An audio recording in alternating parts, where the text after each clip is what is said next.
Welcome back. This is a pair of Bordon welted shoes, handmade in Colombia. Now, this pair is, I believe, Blake stitched, but we will see as we take a look at the shoes and the descriptions that come on it.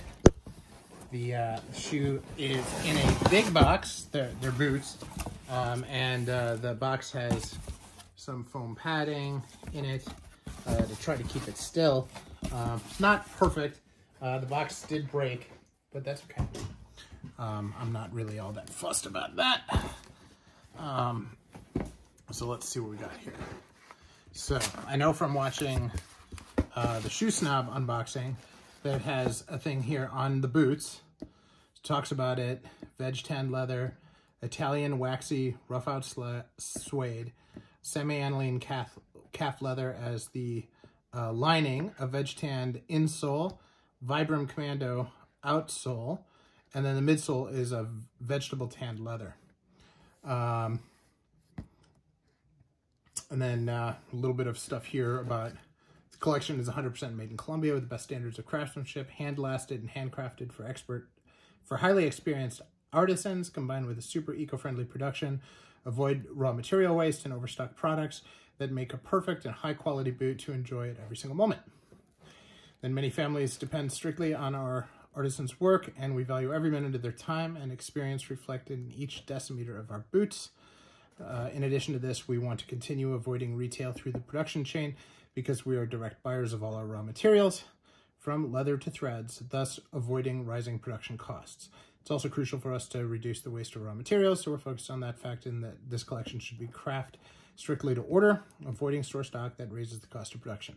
With this pre-order process, you will be getting a pretty fresh pair of boots, which is true. I ordered them 4 or 5 weeks ago, and here they are. So very excited about that. And these came with here, they have some premium beeswax for treating the boots. And they have this here, which is, you know, how to follow them on Instagram, how to make the work known. If you refer 3 friends, you get this. There's a little piece of the leather here, which is kind of a nice touch. And then with each pair of dust bags, you're contributing to the environment, social and growth in the economy. And then they talk a little bit about the sustainability as well through the same thing that was on the lid. So interesting stuff there. Now, so let's take a look. Now, what's nice about this, sometimes you get these really nice shoe bags and then they're wrapped in plastic. And that's okay, you know, if you're spending $2,500 on a pair of shoes and they, you know, they actually make sure that the shoes aren't scratched. I appreciate that. But I also appreciate the bags actually being functional and not just for decorative purposes. And so these are here. This is a beautiful rough out suede. Here is the piece. Now you can see that this is Blake stitched through the sole right here along the commando sole line, which is nice. Now the difference between, now they have a fake stitch out on the outside here, so it looks like a 360-degree Goodyear welt. And you can see they even had the join there. But if it's Blake stitched, it's on the inside. And as you can see, given where the welt is and given where this stitching is, it is actually on the inside of the shoe, which is what I expected. And so it's technically not a welted shoe, but it is a stitched sole, which is good. So here's the lining. You can see that just how thick the suede is on this. And then the lining is in this beautiful contrast color. Just really nicely done. Natural edge, natural welt. Pretty cleanly finished, all said and done. So aside from the fake stitching on the outside of the welt, everything that I would look for. I generally don't like fake stitching, but I'm okay with fake stitching if I can look at it and see that it is actually Blake stitched. Blake stitched means that it can be resoled. It does mean that there is not a midsole, so that can impact comfort. You know, but if they use a thick insole versus a thin insole, then your foot does, you know, sink into the leather insole, so it's not so bad. It's a little bit of a scratch on this. Not really something that, I guess my eyes picked it up, but the camera doesn't. This is all pretty good. You know, there's a little imperfection there.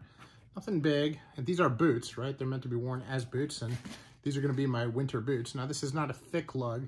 This is a thin lug, okay?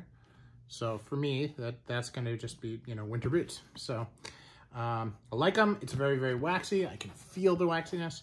And I'm really just looking forward to having a pair that I can actually kick around in. So I have a lot of boots, but most of my boots, you know, are pretty nice. And as much as I'm hard on my shoes, I don't necessarily want to wear, not that I haven't before, but when I shovel snow, probably shouldn't be wearing my $1,000 Shell Cordovan boots. Sometimes I do, but that's neither here nor there. So anywho, so a really nice pair of boots from Bordon in Colombia. And I'm very excited to give these a try, get them on the hoof and see what they feel like. You know, the idea that they set up a factory in Colombia with local artisans to be able to do these kind of shoes is exciting for me. I've never had a pair of shoes from Colombia. I have a lot of friends that are from Colombia, and I've heard a lot of really, really, you know, great experiences and tales told about the country and the people, and would love to have the opportunity to go there one day, but haven't had that opportunity yet. So in any case, I'm excited about the boots and want to give them a try and get them on the hoof. So that's the boots. Let me know what you think in the comments below. For, you know, a couple $100, I think these were $225. They're affordable, approachable, and you know, I think are going to be a pretty nice, you know, rough and tumble boot, which is really what I was thinking. So thanks for watching.